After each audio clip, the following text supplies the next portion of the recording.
बिस्मिल्लाहिर्रहमानिर्रहीम। अस्सलाम वालेकुम नाज़रीन, आप देख रहे हैं प्रोग्राम कड़वी बात और मैं हूं ज़ुल्फ़कार बीर। नाज़रीन, सियासी मामलात में तेज़ी आती जा रही है। एक हफ़्ते के दौरान ख़ास तौर पर दो ऐसे वाक़यात हुए हैं जो लगता है कि इलेक्शन करीब है।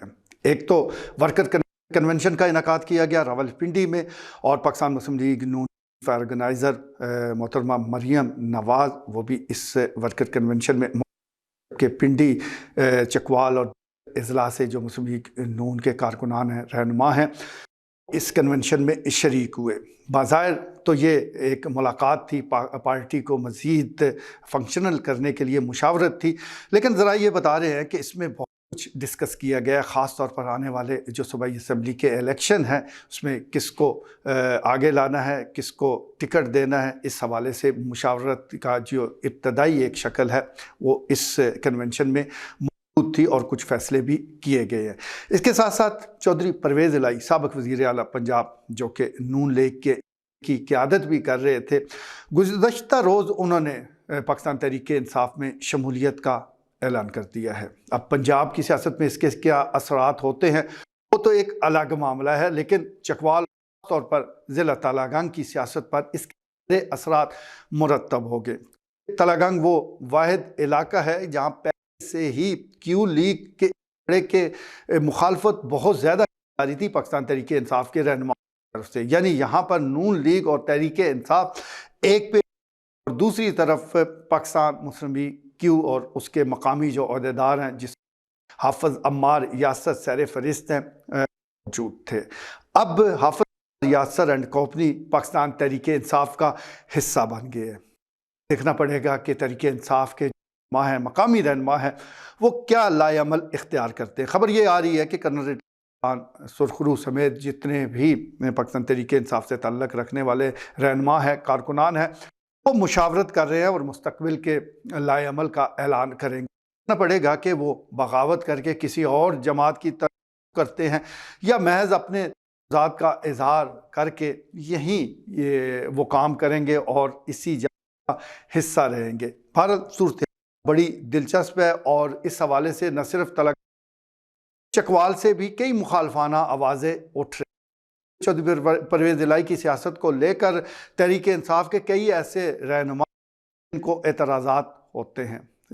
राजा यासर हमायूं सरफराज का ये जिक्र कर लेते हैं, कई निजी महफिलों में वो खुलकर अपने कर चुके हैं। और गुज़श्ता दिनों जब ये खबर आई कि ज़िला चकवाल और तालागंग के टिकट चौधरी परवेज़ इलाही बांटेंगे तो उन्होंने तहफ़्फ़ुज़ात का इज़हार किया, लेकिन किसी को अच्छा लगे या बुरा, अब जो सूरत-ए-हाल बन रही है और ख़ास तौर पर चौधरी परवेज़ इलाही के हवाले से खबरें आ रही हैं, जमात में अहम ओहदा दिया जा रहा है, तो अगर वो किसी अहम ओहदे पर फायज़ हो जाते हैं तो ये जो ऐलान या ये जो बात थी वो किसी न किसी शक्ल में दुरुस्त साबित हो जाएगी। चले वो सब का ऐलान ना करें, लेकिन मुशावरत में ज़रूर शरीक होंगे, उनके मशवरे को अहमियत भी दी जाएगी। अब सियासी जमातें, बड़ी सियासी जमातें यानी पाकिस्तान मुस्लिम लीग नून और इंसाफ ये इलेक्शन की तरफ जा रहे हैं, खामोशी के साथ सही आगे ज़रूर बढ़ रहे हैं। और टिकट की तकसीम के हवाले से अब मुशावरत जो है वो मसले में दाखिल हो चुकी है। हम ज़रा जायज़ा लेते हैं कि क्यू लीग का ये धड़ा पाकिस्तान तहरीक-ए-इंसाफ़ का हिस्सा बना है तो सूरत-ए-हाल तालागंग में होगी क्या, वहाँ पर पीपीज़ 23 और पीपीज़ 24 पर कौन से उम्मीदवार तहरीक-ए-इंसाफ़ की तरफ से आ सकते हैं। तो इसमें दो अहम नाम वो सामने आ रहे हैं, जिसमें चौधरी मोहन्नस इलाही और चौधरी परवेज़ इलाही शामिल है। यानी पीपीज़ 23 और पीपीज़ 24 पर ये दोनों उम्मीदवार हो सकते हैं। और जहाँ तक NA 59 का ताल्लुक़ है तो यहाँ पर हाफिज़ अम्मार यासर वो फेवरेट करार दिए जा रहे हैं। इसका मतलब ये है कि ये क्यू लीग के धड़े को गिफ्ट हो सकते हैं, ऐसा कहा जा रहा है। इसी तरह अगर हम ज़िला चकवाल की बात करें तो यहाँ सबसे अहम हल्का PP 21 है, जहाँ पाकिस्तान तहरीक-ए-इंसाफ़ के टिकट हासिल करने वालों की एक लंबी लाइन है। चौधरी ज़ुमर्द आफ लतीफ़ाल उन्होंने भी गुज़श्ता दिनों इसका ऐलान किया। चौधरी तैमूर अली ख़ान वो काफ़ी अरसे से मुतहर्रिक है और दावेदार है कि वो पुराने कारकुन है पाकिस्तान तहरीक-ए-इंसाफ़ के, तो उनको टिकट दिया जाए। चौधरी अली नासर भट्टी ऑलरेडी एक दफ़ा इलेक्शन लड़ चुके हैं और बड़े मुतहर्रिक रहनुमा हैं, वो भी दावेदार है کہ ان کو ٹکٹ ملنا چاہیے، اور اس کے ساتھ ساتھ جو نئی صورتحال بن رہی ہے، اور اس پلیٹ فارم سے ہم سب سے پہلے اس خبر کی طرف اپنے جو ناظرین ہیں اس کی توجہ بھی دلا چکے تھے کہ سردار آفتاب اکبر بھی اس حلقے سے امیدوار ہو سکتے ہیں، اور اس سلسلے میں سنجیدہ کوششوں کا آغاز بھی ہو چکا ہے۔ اس کے علاوہ اگر ہم نون لیگ کی بات کریں تو یہاں پر نون لیگ کی طرف سے سکہ بند امیدوار موجود ہیں، چودھری سلطان حیدر علی خان، یعنی کوئی مقابل نہیں، دور تک پارٹی میں ان کے حوالے سے یہ بالکل راستہ صاف ہے اور وہ یہاں سے الیکشن لڑیں گے۔ اسی طرح اگر ہم پیپلز 22 کا ذکر کریں تو یہاں پر بھی ایک لمبی فہرست موجود ہے۔ پاکستان تحریک انصاف کے ٹکٹ حاصل کرنے والوں میں طارق افضل قالص جو کہ چند ہزار ووٹوں سے ہارے تھے گزشتہ الیکشن، وہ بھی پوری طرح متحرک ہے، حلقے کے عوام کے ساتھ گہرا رابطہ رکھے ہوئے ہے۔ اس کے ساتھ ساتھ پیر وقار حسین آف کرولی جو ضلعی صدر بھی ہیں اور ہر اچھے برے وقت میں پارٹی کے ساتھ کھڑے رہے ہیں، وہ بھی دعوے دار ہیں کہ ان کو ٹکٹ دینا چاہیے، ان کی خدمات ہیں پارٹی کے لیے۔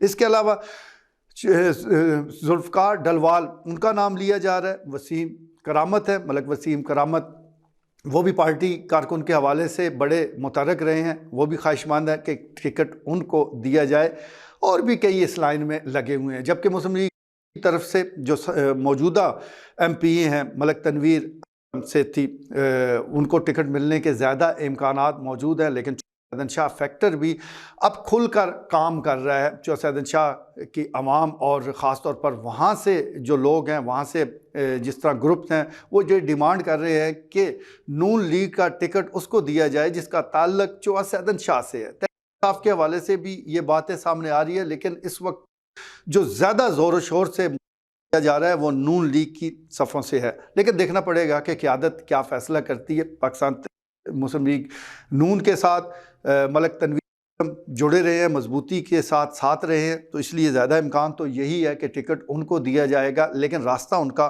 بالکل صاف نہیں ہے۔ تو یہ ساری ایک سیاسی صورتحال ہے۔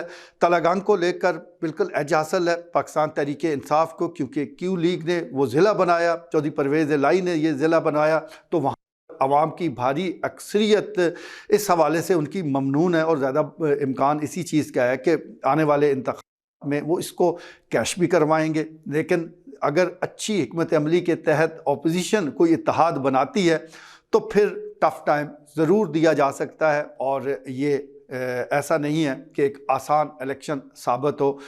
آنے والے دنوں میں جو سیاسی صف بندی ہے وہ سب سے زیادہ اہم ہے۔ جو اچھی حکمت عملی اختیار کرے گا، اچھے کینڈیڈیٹ کو ٹکٹ دے گا، پوری جماعت میں زیادہ سے زیادہ لوگوں کو ساتھ ملائے گا، تو اس کی کامیابی کے امکانات زیادہ ہیں۔ اور آخر میں چلتے چلتے پیپلز پارٹی کا ضرور ذکر کریں گے۔ راجہ رضوان ڈنڈوت چکوال میں محنت ضرور کر رہے ہیں، ان کو اگر وہ الیکشن میں حصہ لیتے ہیں تو ووٹ بھی لیں گے، لیکن ابھی اس جماعت کے حوالے سے بڑی محنت کرنے کی ضرورت ہے۔ اور جہاں تک تلنگانہ کا ذکر ہے تو وہاں پر کارکنان موجود ضرور ہیں، لیکن جس طرح کا وہ حال ہے یہی تقریباً تلنگانہ کا بھی ہے۔ یعنی یہ لوگ سپورٹر تو ہو سکتے ہیں، کسی جماعت دے کے اسے کامیاب تو شاید کرا سکتے ہیں، لیکن اسے کوئی ایسی پوزیشن پر آ جائے اس کا امکان انتہائی کم ہے۔ آج کے لیے اتنا ہی، اجازت دیجیے، اللہ نگہبان۔